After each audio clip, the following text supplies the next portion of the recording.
libros pasa un poco lo mismo. En la biblioteca la lectura reclama el silencio.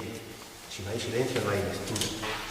Entonces, hay una frase que a mí me gusta mucho acerca de los libros, que es de un escritor judío, se llama Marcelo Cohen, que él dice que los libros son como los juguetes que damos a los niños chicos, que como los juguetes nos proporcionan un poco de reposo, y lo más importante es el silencio que se gana al tenerlos.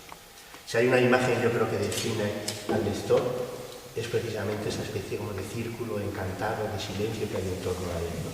Cuando vemos a alguien leyendo, siempre es una figura, a mí me ha parecido siempre de las más enigmáticas que puede haber.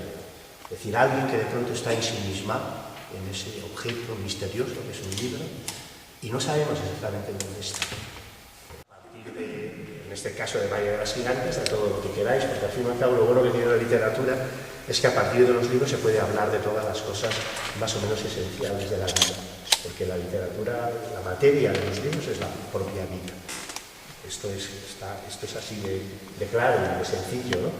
Un escritor se sirve de su propia experiencia para construir, para escribir los libros que escribe, ¿no? Lo cual no quiere decir que esos libros sean autobiográficos, en un sentido literal, pero obviamente necesita haber vivido algo semejante a aquello que está escribiendo para poder escribirlo. Es decir, si es una novela de amor, se supone que esa persona tiene que saber lo que es el amor, porque si no te has enamorado nunca, ni has sufrido los desvelos propios de esa pasión, ¿no? que todos buscamos y que tantos disgustos nos causa, aparte de satisfacciones, claro.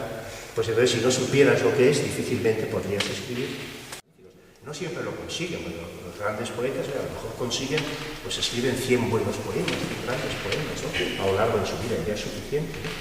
Pero en esos momentos que llegan y reciben ese toque de la inspiración, sí que son capaces de encontrar las palabras que de verdad cuentan lo que han experimentado y lo que han llegado a vivir, ¿no?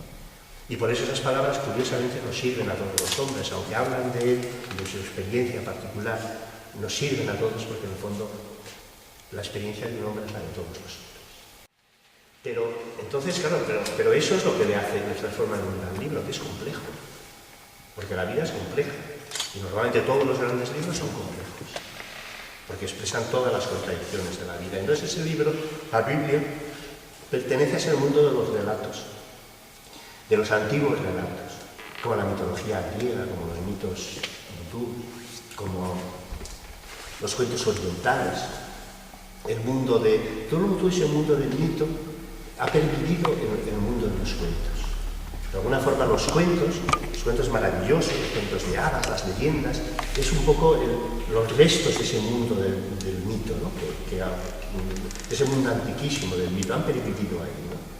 Entonces por eso a mí me interesa tanto ese mundo, me interesa muchísimo lo que podemos llamar la literatura infantil, esos cuentos que les gustan a los niños escuchar, ¿no?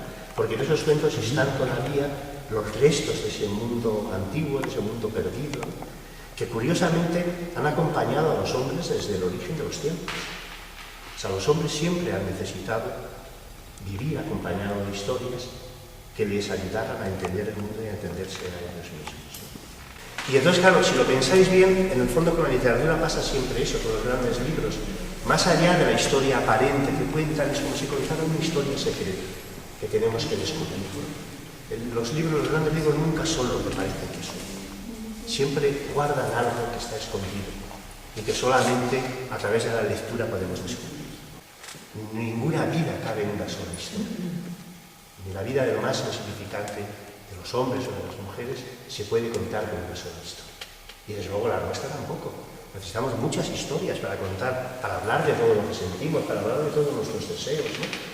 Porque podemos parecer que somos muy normalitos, muy tranquilos, y luego vete a saber qué fantasías y qué locuras hay en nuestra cabeza, ¿no? ¿O no? Y esas locuras, ¿dónde están? ¿Qué pasa con ellas? Entonces, de esa vida oculta, de esa vida dormida, ¿no? Por eso me gusta a mí tanto el cuento de la Bella Durmiente. El cuento de la Bella Durmiente es hermoso por eso, porque la Bella Durmiente representa justo eso. Todo lo que está dormido en cada uno de nosotros y espera la llegada de algo o alguien que lo haga despertar.